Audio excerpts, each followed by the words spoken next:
Tere, minu nimi on Olari Miiter, olen tehnoloogiafänn ja AI koolitaja ja oma podcastis Vähem IT-d palun, ma keskendungi just sellele, kuidas IT aitab halduskoormust juhtidel vähendada ja mida selleks tegema peab. Ja oma eelmistes podcastides me rääkisime IT üldisest olemusest ja IT turvalisusest ja selles podcastis me pühendame teema innovatsioonile.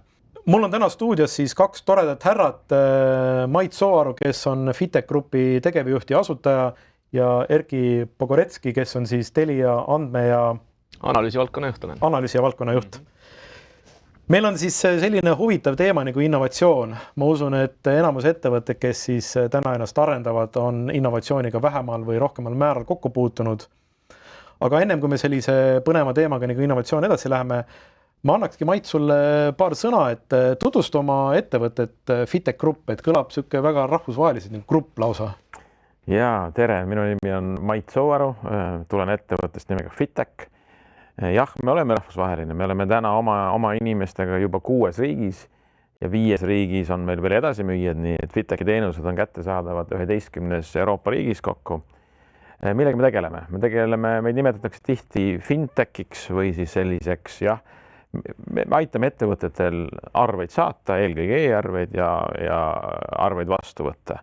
Ja samas meie kõige tähtsam roll mõnes mõttes on aidata ettevõtte raamatupidamine nende samade arvete alusel korraldada. Kasutame väga palju tänapäeval selleks AI tööriistu, selleks, et ikkagi kogu ettevõtte finantsprotsessid võimalikult sujuvalt kulgeksid. Väga tore, aga Erki, sinul on selline väga peen nimi, et mida selle nime taha siis tegelikult nagu peidetakse või mis selle nime taga on, mida sa teed? No ülesanne, mida mina Telias lahendan, on tegelikult hästi lihtne. Et meie siis aitame teha õigeid otsuseid, kasutada informatsiooni, et ettevõte saaks siis andmepõhiselt otsuseid teha. Ja see ongi selline pragmaatiline ja kõige niisugusem lihtsam eesmärk. Arusaadavalt selleks, et tänapäevases sellises keerulises ja kiiresti muutuvas maailmas seda hästi teha, on päris palju eeldusi ja tingimusi, mis peavad olema täidetud. Aga selline see funktsioon, jah, et me muudame siis andmed informatsiooni kättesaadavaks, et me suudaksime siis igapäevaselt õigeid otsuseid teha. Ja vaata, see väga hea, et see õigeid otsuseid, et ma nüüd hüppangi kohe nagu sinna juba innovatsiooni teemasse sisse ja küsin su käest, et kui me räägime IT-s erinevate probleemide lahendamisel, siis öeldakse, et katsume need madalalt rippuvad õunad kohe nagu ära noppida. Et mis sinu vaatest oleks sellised madalalt rippuvad õunad, millele ettevõte võiks nagu tähelepanu pöörata ja millest võiks nagu alustada? Kui see madalalt rippuvate õunte näide vestlustes välja tuleb, siis ma alati mõtlen, et millest see sõltub. Siis see tegelikult ju sõltub, kui pikad su käed on. aga nali naljaks, et selge see, et igapäevases töös on päris palju sellist manuaalset ja rutiinset tööd. Ja selle automatiseerimine on kõige lihtsam viis konkurentsi eelist suurendada. Selle eeldus muidugi on omakorda ka jällegi ka digitiseerimine, ehk siis, et ettevõtetes analoogsed protsessid oleksid üldse digitaalsed, siis tekib võimalus neid ka uue tehnoloogia abil automatiseerida. Et see on võib-olla kõige lihtsam, et sealt natukene edasi tuleb ka seesama eesmärgi või et mida me tahame lahendada. Et kõik madalalt rippuvad õunad ei ole ka nagu õiged õunad, mida üles noppida. Et see ei ole nagu eesmärk ise, et väga selge peab olema ka siis see pikem plaan või see eesmärk, mida tahetakse saavutada. Väga tore ja vaat siit lähebki see küsimus, kui hüppab siit Maidu juurde, et mis on Fitechis on selline madal rippuv õun, et milline see tehnoloogiline samm, mida te olete astunud selleks, et sa saate nagu mõõdetava võidu ja kliendi poolelt sa näed nagu, et kliendil nagu silmad säravad nagu selle lahenduse peale nagu. Ja võib-olla viimasest ajast tooks selle hea näite, et me oleme teinud oma enda AI tööriista sellisesse valdkonda, mis meile algul tundub keeruline, aga pärast leidsime, et on siiski päris madalalt rippuv õun.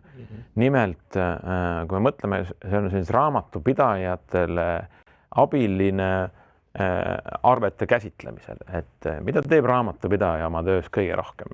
Raamatupidamine enamjaolt baseerub arvetel, arved tulevad ettevõttesse ja arved on vaja otsustada, kuidas nad on meil kulusse vaja kanda. Ja see on ajalooliselt olnud puhas käsitöö, et raamatupidaja võtab arve ette, kui ta teab, mis asjad need on, otsustab arve peale ära, kuidas me need kulusse kanname. Võib-olla ta peab kellegi käest küsima, ta ei tea, mille jaoks me neid asju kasutasime või seda teenust kasutasime, ta peab kellegiga nõu, kuhu osakonna kulusse need kanda. Selgub, et see valdkond allub väga hästi AI tööriistadele. Et üks asi, mida näiteks meie ettevõte teebki, ongi, me treenime ajaloolise info põhjal ettevõtte spetsiifilise AI mudeli, kus inimesed on kõikidele arvetele kulukohad külge pannud.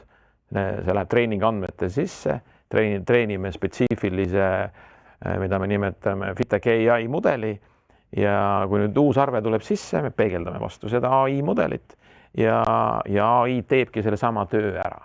Et see on nagu üks näide sellest samast, mida Erkiga sina mainisid, et sellised rutiinsed tööd, mis tegelikult väga palju väärtust ei lisa, ongi vaja ettevõtetel automatiseerida. Kas AI vahendite või mingisuguste muude vahenditega. Üks suur põhimõte on see, et mida nagu optimeerida, millised need madalad rippuvad õunad on. Minu arust ongi see, et seal, kus toimub sellist rutiinset käsitööd, mis ei nõua mõtlemist, mis ei nõua väga palju, ütleme siis nii otse välja tarkust. Neid on tänapäevaste vahenditega võimalik kuidagi lihtsamini lahendada selleks, et panna need inimesed niisugust targemat tööd tegema, kus nad rohkem väärtust ettevõttele lisavad. See on minu arust üks hea nüanss, mida meeles pidada selle sama automatiseerimisega. Et siis on niisugune põhimõte, et automatiseerida saab nagu distsiplineeritud protsesse. Ehk siis kaost ei ole võimalik automatiseerida.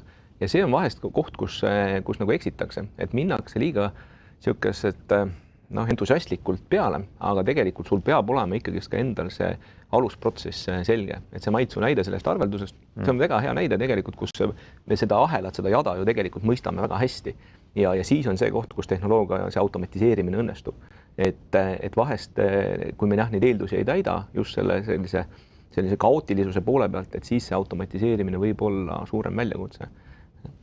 Et sa mainisid, et panite oma toote sisse nagu AI, mis aitab siis nagu kliendi poole pealt nagu paremini asju teha, aga kui me räägime nüüd ettevõttes, et seal on ju palju inimesi ja sina juhina nagunii ju pead kogu seda ettevõtet nagu vedama ja vaatama õigeid suundasid, et kas te olete mõelnud ka näiteks, et oma personalile leida mingeid AI lahendusi, et seda koormust nagu inimeste pealt maha saaks ja me kasutame mitmeid AI vahendeid oma igapäevases töös. Jällegi näide tuua paari nädala tagusest situatsioonist meie kontoris. Minu juurde tuli tootejuht ja ütles, Mait, ma tahan sulle midagi näidata. Ta tuli minu juurde ja ütles, näed, ma tegin meie tänasest FitTech-inni ühest ekraanipildist, tegin screenshoti. Mul tekkis üks idee. Ma tahan seda asja ümber teha, tahan teha teistmoodi. Ja ta tegi sellest praegusest ekraanipildist screenshoti, kasutas tööriista nimega Lovable, lasi Lovable'il seesama screenshoti alusel kohe front-end kood kirjutada ja siis ütles talle, pani selle kohe koodiga käima ja siis ütles talle, et nüüd muudame natuke, tõstame need väljad siit ümber, siia tekitame ühe sellise nupu, kui sinna nupu peale vajutad, siis tuleb ette selline uus ekraan, kus saab teha selliseid asju ja ta tegi mingisuguse vist 10 minutiga, ta tegi valmis prototüübi, mis töötas. Klikitav, kus sai midagi teha. Loomulikult see ei ole kood, mida sa productionis live kliendile tõstad, aga see kiirendas tohutult sellist prototüüpimise ja katsetamise protsessi.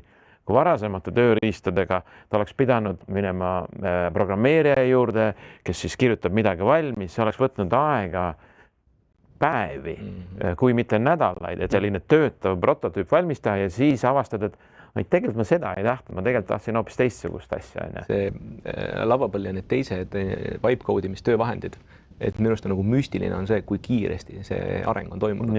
Et me oleme ise ka hoiame sellele tehnoloogial silma peal ja võib-olla 6 kuud tagasi oli võimekus minu hinnangul nagu palju madalam kui praegu ja me oleme ka näinud siin viimaste kuude jooksul tegelikult väga suurt sellist muutust või transformatsiooni selles ja ma arvan, et siin 26. aastaks kindlasti saab selline, just nagu sa mainisid, selline prototüüpimiste, katsetamiste kättesaadavus läbi selle vibe koodimise olema mängu muutev.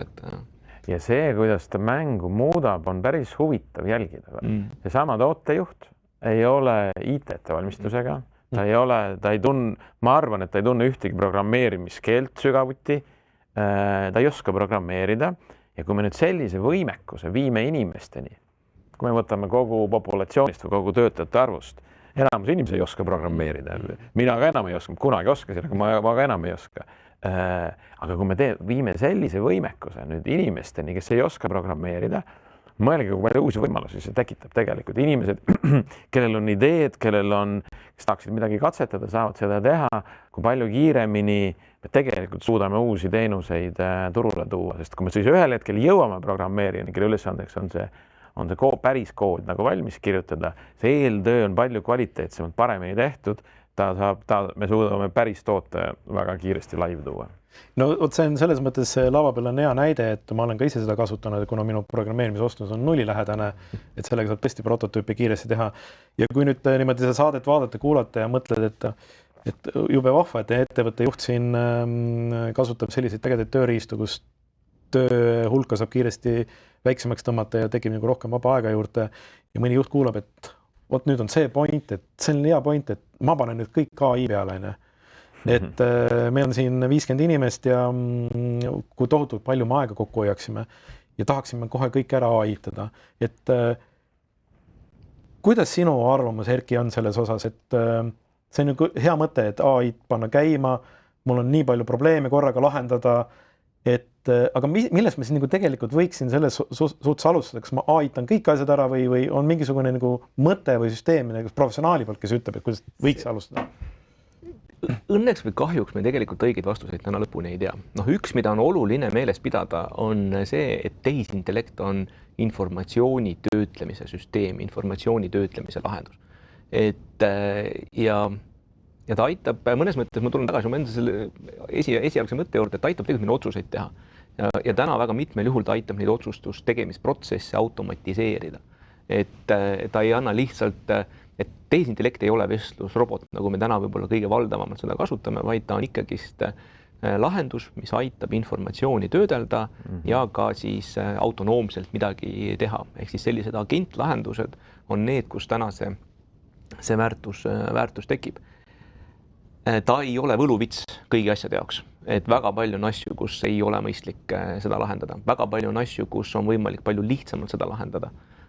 See tehisintellekti tehnoloogia ei ole tasuta.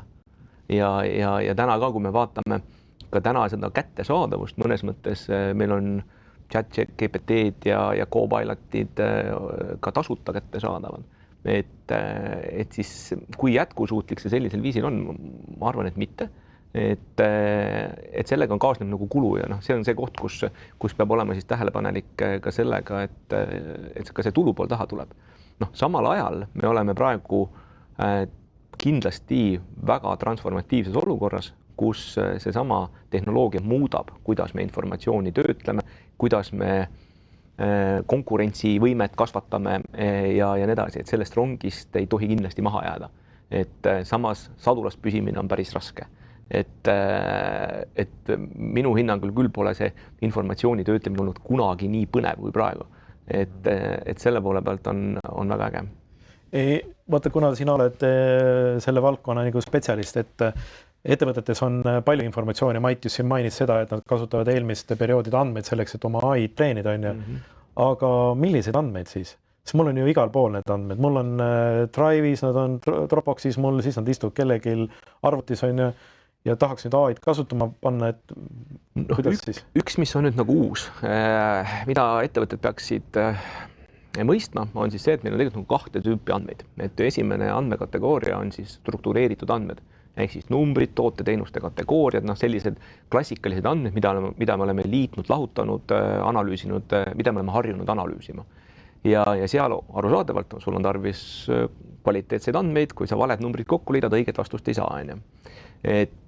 Aga nüüd on toimunud nagu muudatus just sellega, et meil on esimest korda ajaloos tekkinud võimalus liita ja lahutada memosid, korrutada arhitektuuri jooniseid või mingisuguseid strateegiaid, võrrelda oma strateegiat konkurentide strateegiatega automaatselt. ja see seab tegelikult informatsioonihaldusele nii-öelda selline data governance'ile täiesti uued nõuded. Ja me peame hakkama ka haldama siis nii-öelda sellist, nagu me kutsume seda nagu multistruktuurset informatsiooni, mis tegelikult ongi ka siis memod, juhendid ja nii edasi. Ja see on asi, kus ma näen, et me tegelikult ei ole valmis.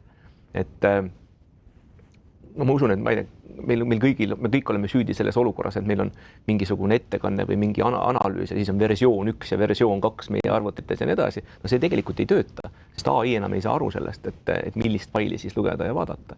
Et need on nagu mõnes mõttes need eeldused. Samas, kui alustada nagu väikselt ja ei ole vaja nagu kogu ülesannet korraga ära lahendada, siis on täna tegelikult võimalik juba edukogemust kindlasti kogeda, et see tehnoloogia on praegu juba päris hea ja valmis aitama.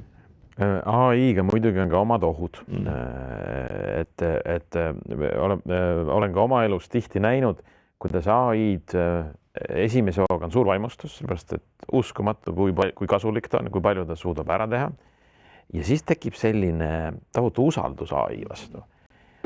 Aga siin kehtib ikkagi põhimõte usalda, aga kontrolli selles mõttes, et ühtegi AI-d ei tohi võtta kui absoluutse tõe allikat. Kuna AI nii ütles, järelikult peab nii olema.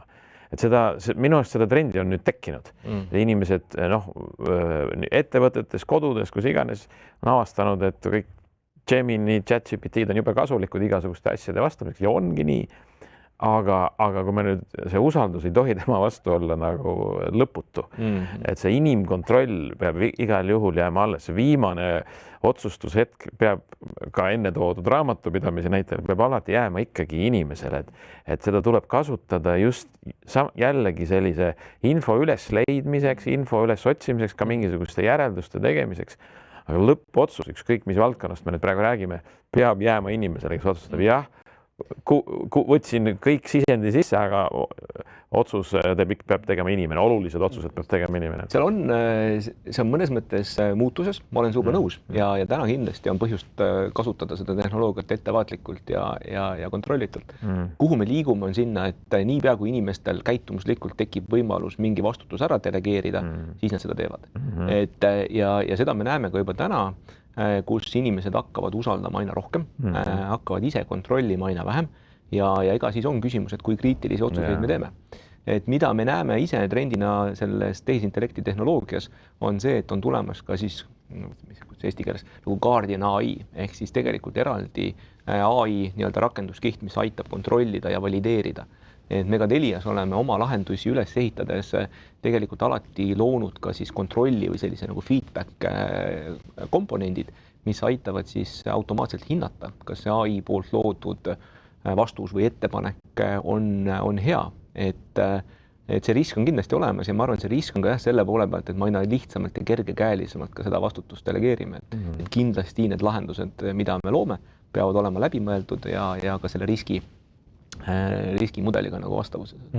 Aga mul on ikkagi küsimus, et kui ma nüüd juhina kuulan seda ja ma olen ikka üsna nagu vähe IT-teadlik asjadest ja AI on selline uus teema, et ma tunnen ettevõttes, et mu halduskoormus on suur, et ma pean ise igapäevaselt ka tegelema mingid IT-asjadega, ma tahaks enda pealt nagu asju maha saada, et küsimus teile mõlemale, et millised oleks need paar punkti, millest ma võiksin alustada? Okei, AI tahan rakendada, mis on need 3 asja või 2 asja? Millest ma võiks alustada? Ma ei ole IT-teadlik, aga kuidas ma nüüd alustan selle värgiga? Ja, no võib-olla lihtne alustuseks öelda seda, et kui me räägime juhtimiskoormuse vähendamisest, siis ega kõike ei saagi IT-vahenditega teha. Et väga palju jääb ka loomulikult juhtimisvõtete, juhtimisvahendite delegeerimise juurde, aga siiski jah, et kuidas me saaksime tehnoloogiat AI-d ära kasutada juhi töös. Erki mainis neid samu memosid näiteks. Igapäevases töös, vähemalt meil küll on enamus miitinguid, meie puhul siis Gemini transkribeerib või mis eesti keeles siis on, kirjutab üles, peab protokolli, mis on jälle huvitav asi, mis toob huvitavad asja endaga kaasa. Kui kõik koosolekud on protokollitud, ma ei pea kõikidel koosolekutel osalema ja ma ei pea ka seda protokolli sõna-sõnalt lugema. Gemini teeb ka väga head kokkuvõtted sellest, mis olid otsustuskohad, ja see muudab jälle juhtimist. Kui varem selleks, et juht oleks kursis ettevõttes, ta peaks igal koosolekul osalema, aga kui me kasutame selliseid tööriistu, me võime pigem selle lühikese ühelõigulise Gemini poolt tehtud kokkuvõtte läbi lugeda ja ma põhilisest osast juba olen kursis. Natuke täiendan seda sinu näidet, et me ka transkribeerime oma koosolekuid ja siis tegelikult nende koosoleku kokkuvõtete põhjal on võimalik luua agent, mis omab siis kõiki sinu viimase aasta koosolekuid. Ja kui ma valmistan ette järgmiseks koosolekuks, siis see agent aitab mul peegeldada nendest vanadest koosolekutest, ütlebki, Erki Mait, 6 kuud tagasi oli teil sama teema koosolekul jutuks. Ja see on juba tegelikult nagu päris äge, sest see on asi, kus sa ise inimesena ei suuda tegelikult kogu seda ajalugu endaga kaasas kanda ja selline lihtne agent, me kasutame Copilotit näiteks selle jaoks, töötab tegelikult väga hästi ja on nagu vau-efekt. Võt, aga kui sina nüüd igapäevaselt juhina nagu oma tööd vaatad, siis on ja siis milliseid andmeid sa üldse nagu jälgid mingite otsuste tegemisel, kus näiteks see on kas siis nagu IT-ga seotud või mingi tehnoloogia toob sulle mingeid andmeid, et milliseid andmeid sa üldse jälgid nagu? Iga ettevõtte juht jälgib esimesena võib-olla finantsandmeid, see on elementaarne. Ka siin AI vahendid aitavad päris kenasti. Too mõni näide näiteks. Kui sa võtad ettevõtte kasumi aruande või veel hullem bilansi, see on tohutu palju andmeid. Eriti kui vaatad mingisugust perioodi, kuude, aastate, võrdlused eelmiste perioodidega. Ega sealt ei ole nagu esimese pilguga väga kerge kohe aru saada, kus see tähtis info siin on. Jällegi, võtad selle sama mingisuguse Exceli või PDF-i, viskad AI-le ette ja küsid ta käest mõned küsimused. Küsid ta käest arvamust. Ta võib märgata mingisuguseid mustreid, mida sa ise ei märka. Mis siis, et sa võib-olla harjunud sellist formaati lugema väga hästi, suhteliselt silm leiab üles õiged huvitavad kohad. Aga eriti, kui on tegemist suurte andmetega, kus on palju andmeid, kui ma võtan, mina ei tea, suurematel ettevõtetel mingi toodete kaupa mingisugused andmetabelid ette, sealt ei ole enam kerge oma silmaga näha mingisuguseid trende, mustreid.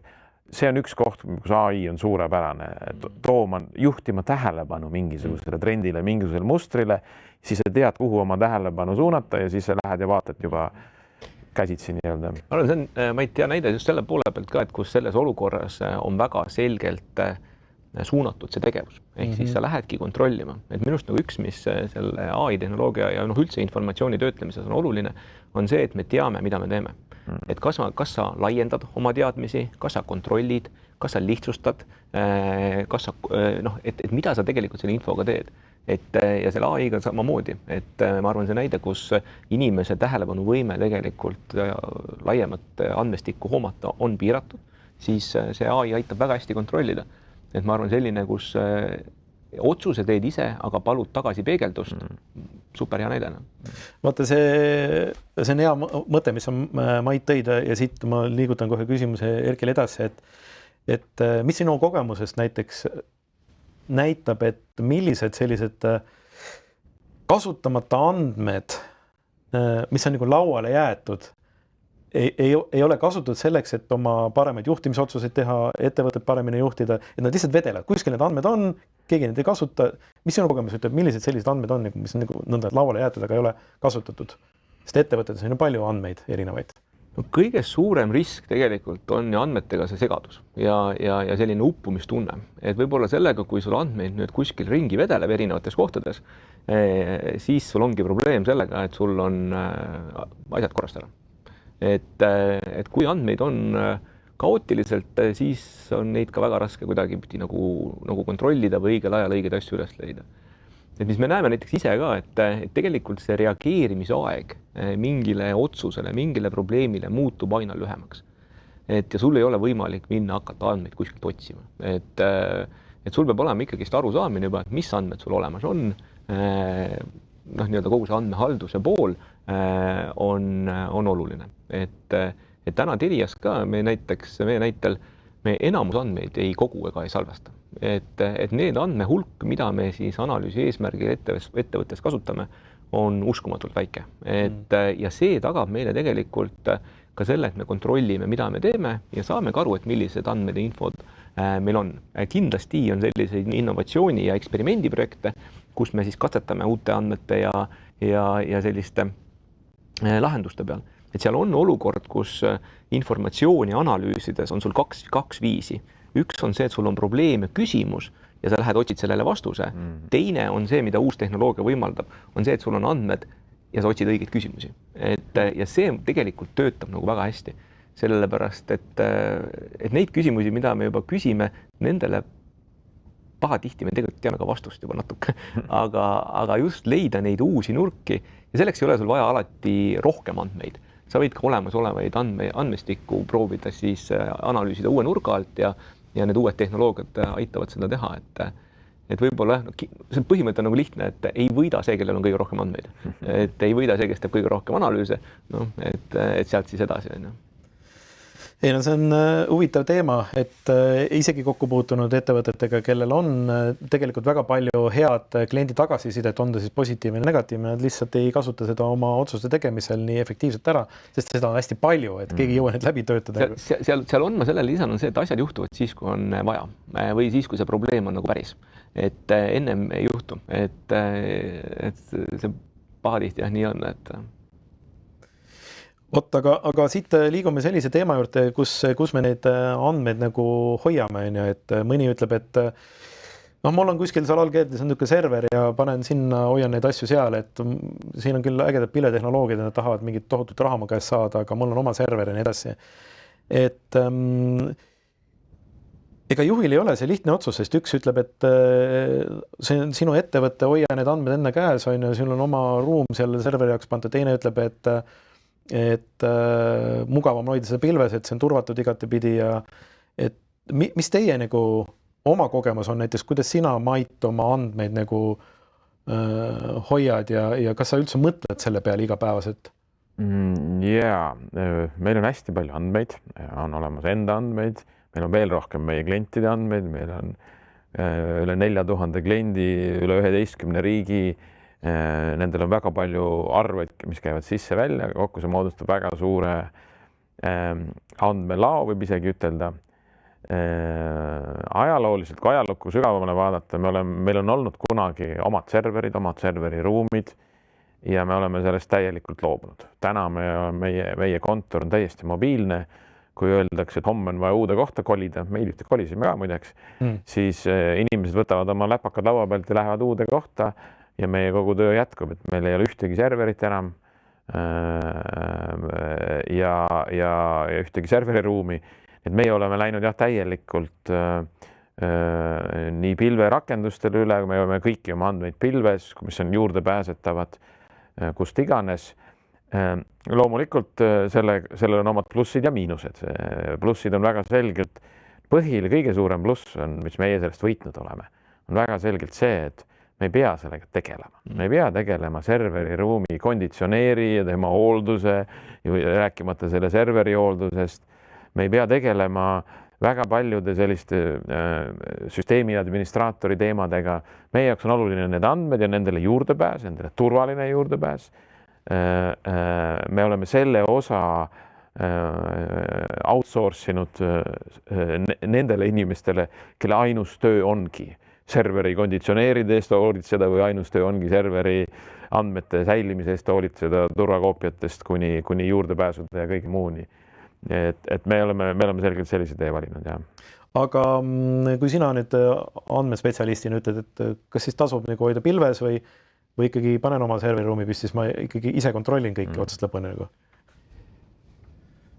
Jah, eks see sõltub, aga üldiselt täna seesama ka keerukus ja komplekssus nende liidestuste, varundamiste ja sellega, et see läheb aina suuremaks ja ka see kiirus ja turvalisus mõnes mõttes täna kindlasti pilvekeskkondades on hästi tagatud, et see sõltub võib-olla natukene sellest funktsioonist, mida me teeme ja mis tüüpi töövõtteid ka rakendatakse, et kindlasti on täna ka töötlemisel protsesse, kus on optimaalne kasutada lokaalseid, aga see on juba siis spetsiifiline, et enamus ettevõtetele, ma arvan, on pilvelahenduste või väliste partnerite kasutamine andmekorralduses kindlasti õige viis ja seda, et enda kuskil keldris on arvuti, ma arvan, on ikkagist nagu möödanik, et ja seal just, ma arvan, on ka põhjuseks see, et esiteks, et kui kiiresti see tehnoloogia muutub, et keskmisel ettevõttel on väga raske tegelikult ise oma infrastruktuuriga sammu pidada.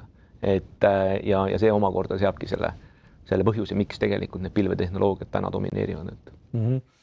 Ja kuna ütleme, enamus juhid ei ole nagu IT-teadlikud, siis vahest jookseb läbi ka selline sõnavara, et ma kindlasti tahan seda puudutada, on zero trust, on ju. Et mõni inimene kuulab seda, et see mõtleb, et see mingi turvavaldkonna mingisugune jube keeruline sõna, mul pole õrna aimugi, mis asi see on. Aga kuidas seletada näiteks ettevõtte juhile, mis see zero trust on ja mida ta peaks oma IT-partnerilt küsima selles valguses? Seleta mul lahti, mis see zero trust on? Ega ma ei oska seda väga hästi seletada, mis see zero trust on ausalt öeldes, et äkki sa Mait oskad ise enda kogemustest paremini rääkida, et selle all võib ju, ma arvan, et seda all mõeldakse väga palju erinevaid asju. No minule tundub, et selle all mõeldakse eelkõige just seda, et andmed peavad olema kättesaadavad ainult nendele, kellel seda vaja on. Me ei saa kedagi usaldada, et default ei ole ühtegi juurdepääsu, on ju, by default ei ole ühtegi juurdepääsu vaikimisi, aga alles siis, kui kellelgi on mingi õigus mingisugustele andmetele juurde saada ja mingi ka põhjus nendele juurde saada, siis me anname talle. Jah, et selline need to know basis on kindlasti üks komponent, mis on oluline. Ja seal alates sellest, et kui palju üldse andmeid koguda ja pärast et kasutusjuhud oleks eesmärgipärased, on kindlasti oluline, Jah, et kui keerata ajaloost tagasi IT-ajastu algusesse, siis oli natukene vastupidine põhimõte, et andmetele juurde pääseda oli väga raske ja kõige lihtsam on nagu lihtsalt, et tagame kõigile igale poole juurdepääsu ja ainult siis piirame, kui on mingisugune põhjus selleks. Tänapäevase IT-keskkond on ju liikunud väga ohtlikuks. Me ei ole täna IT-riskidest rääkinud, aga me kuuleme iga päev petuskeemidest või sissehäkkimistest, kõik võimalike, kui palju halba on võimalik andmetega teha, eks. Et ütleme, see IT-turvalisus on, ma arvan, ei ole ettevõtet ega inimest, kelle jaoks see tegelikult ei ole oluline, et andmed oleksid kaitstud. Ja. No üks huvitav teema on ju see, et kuna teie ju arendate ju toodet, mis on digitoode on ju lõppklientidele, et kas teil on omal mingid testkeskkonnad ka, kus te nagu katsetate ja möllate nende andmetega ja ennem kui te üldse laivi midagi lasete? Ja ikka loomulikult. Meil on testkeskkonnad, pre-live keskkonnad. Testkeskkonnas tõepoolest me teeme nagu öelda suuremaid katsetusi. Pre-live keskkond on selleks, et viimased katsetused, viimased testid teha enne päris laivi minekuks ja siis juba päris andmete pealt. Et ja absoluutselt. Ja lisaks on ka selline, kuidas ütelda, lihtsalt katsetamine. Me lubame arenduses eksperimenteerimisi. Teatud aeg inimestel lihtsalt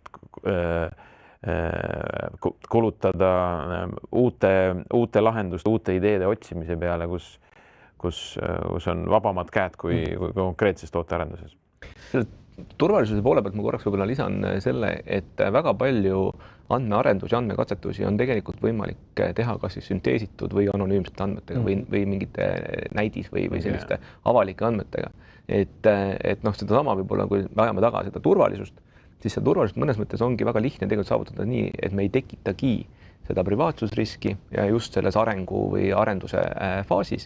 Et selge see, et pärast live-protsessides on nõuded teised, aga ma arvan, et see on üks selline lihtsamaid võtteid, et või ka siis samamoodi arenduse faasis kasutada mingit limiteeritud andmesetti, mitte kogu andmestiku peal lahendust teha, see on mitmel juhul ka odavam niimoodi. Vot seesama andmete kasutamine ja siis testkeskkonna püsti panna ja genereeritud mingid andmed, aga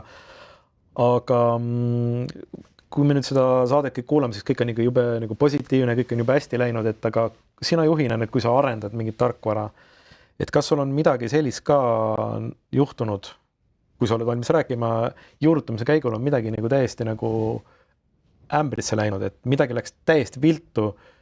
Et kas seal on mingisugust kohta, kus sa said midagi õppida sellest mingist juhtumist või?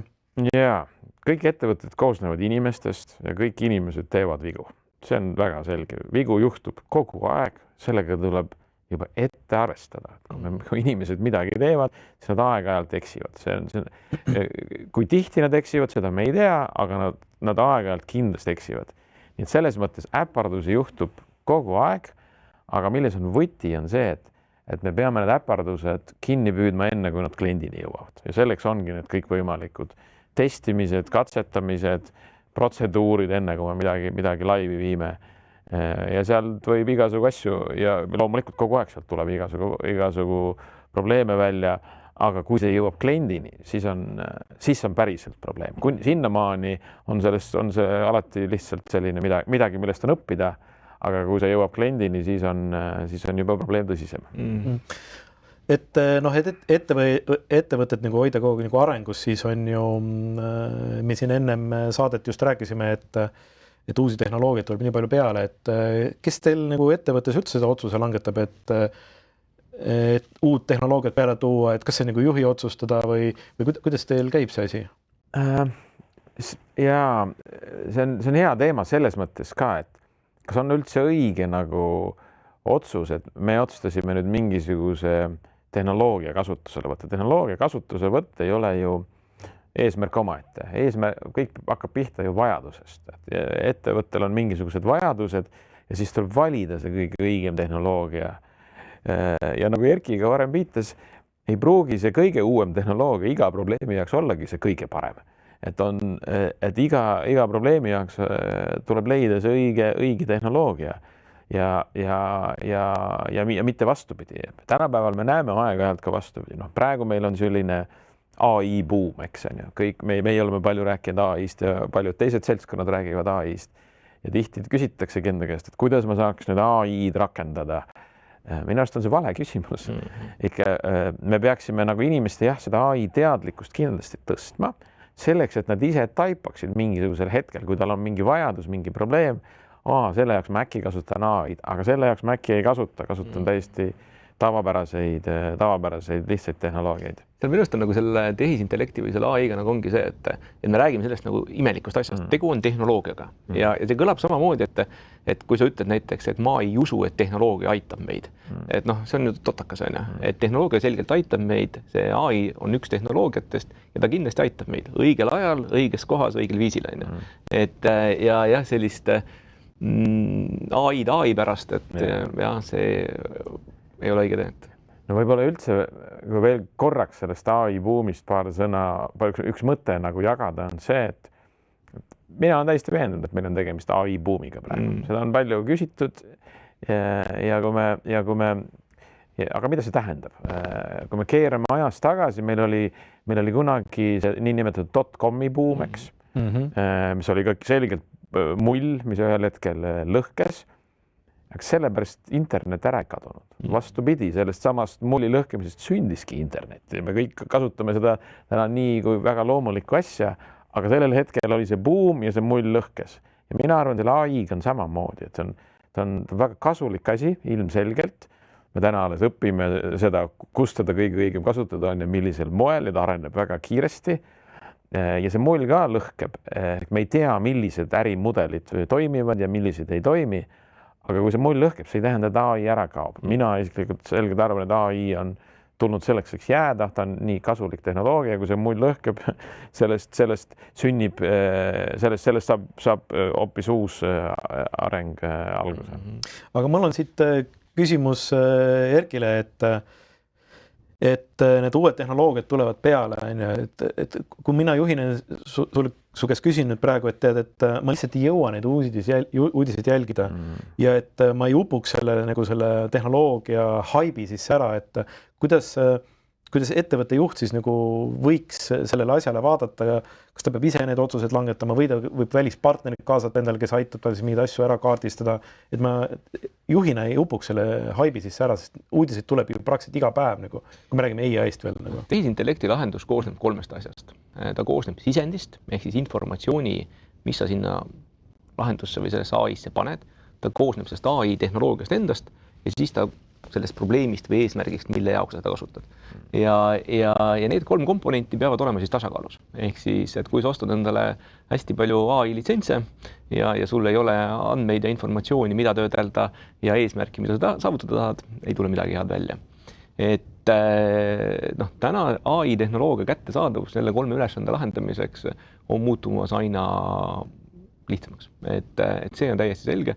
See tehnoloogia muutub ka aina odavamaks. Ehk siis, aga samas ootused tegelikult kasvavad. Et täna on erinevad pilvetehnoloogial põhinevad lahendused, mis on kättesaadavad põhimõtteliselt igas suuruses ettevõtetele ja nende selline rakendamine on tehtud lihtsamaks.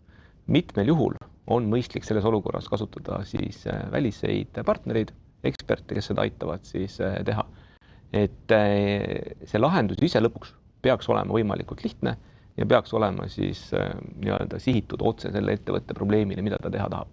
Et lahendused täna ka Azure'i põhiselt Microsofti platvormidel, samaid mainisite, kasutate Geminit, Google'i, et ma arvan, need on need, mis seda aitavad.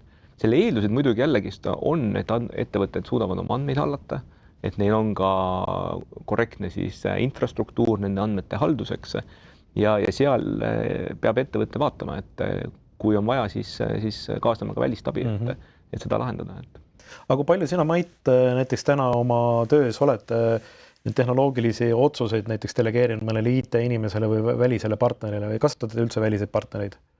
Kasutame partnereid ja loomulikult iga valdkonna juht peab oma valdkonnast saama vastutada ja vastutamise osa ongi see, et ta peab saama selle valdkonna otsuseid ise otsustada.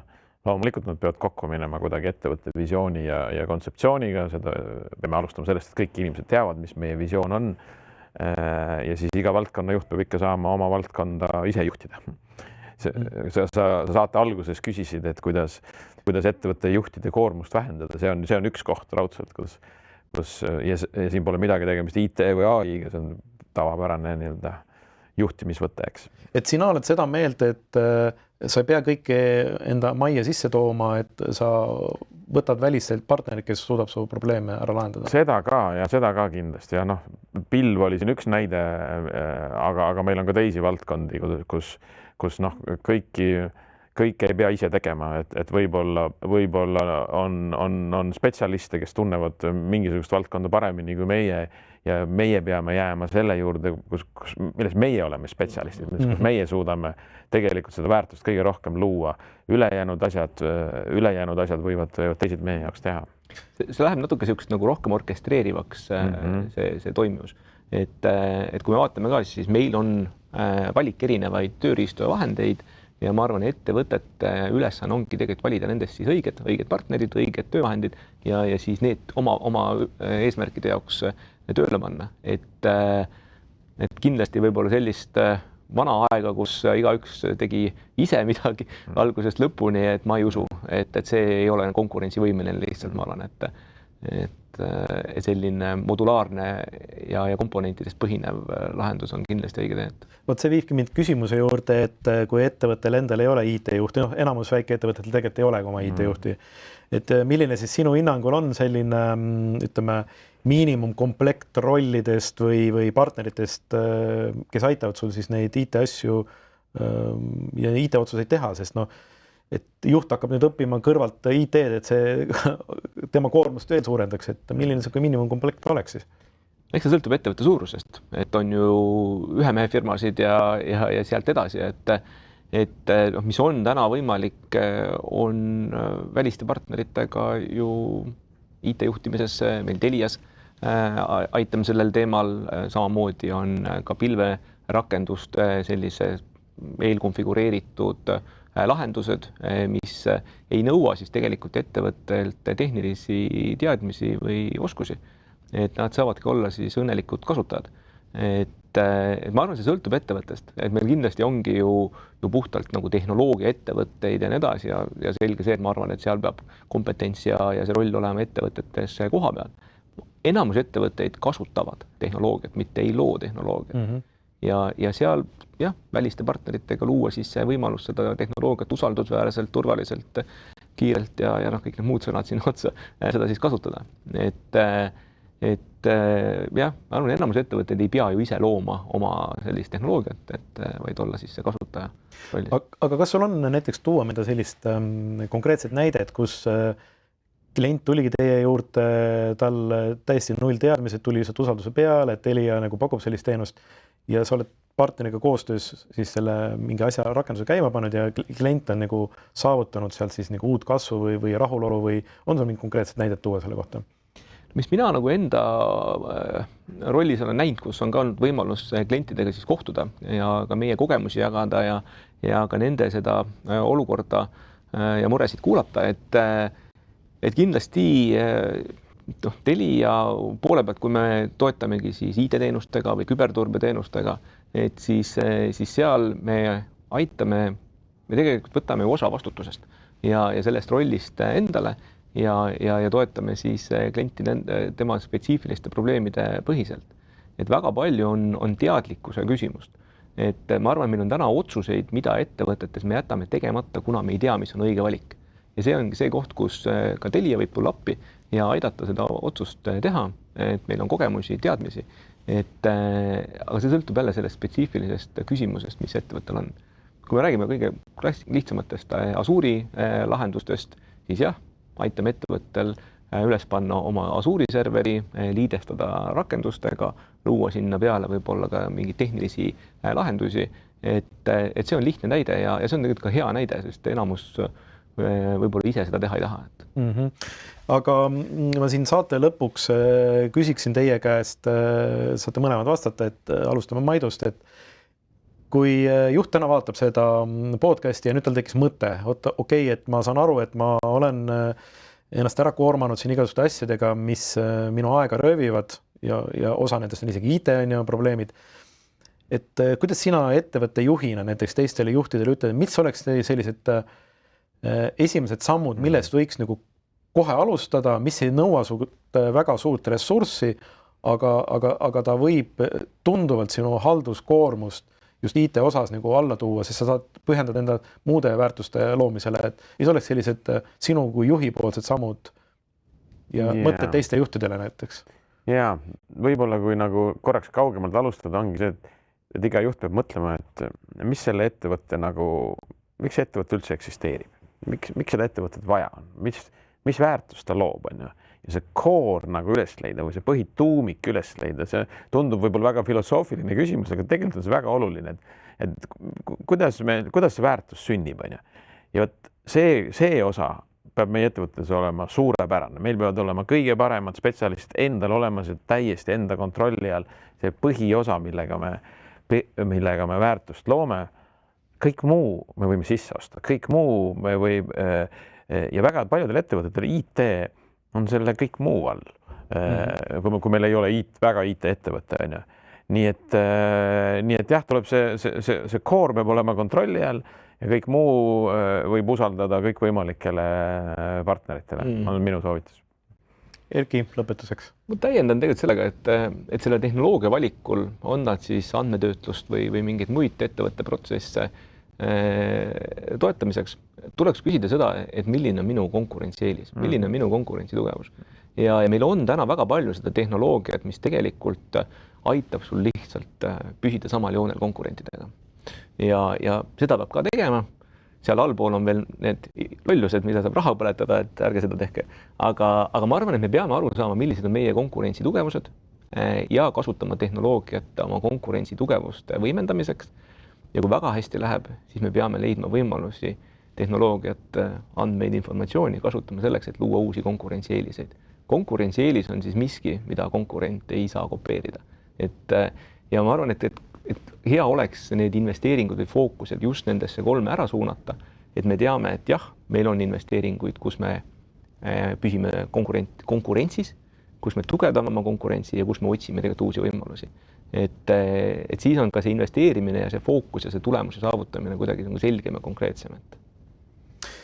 Aga suurepärane, tänan teid, härrased, selle sisuka podcasti eest, et siit sai kindlasti palju selliseid toredaid mõtteid, mida kaaluda ja nagu juhid ja spetsialistid on täna rääkinud, et siis ei ole vaja peljata väliste partnerite kaasamist oma ettevõtte juhtimisse, et sa saaksid sisuliselt panna enda aega ja energiat nendesse teemadesse, milles sa tugev oled, ei pea ennast koormama kõikide IT-probleemidega, selleks on olemas spetsialistid ja oskusteabega inimesed.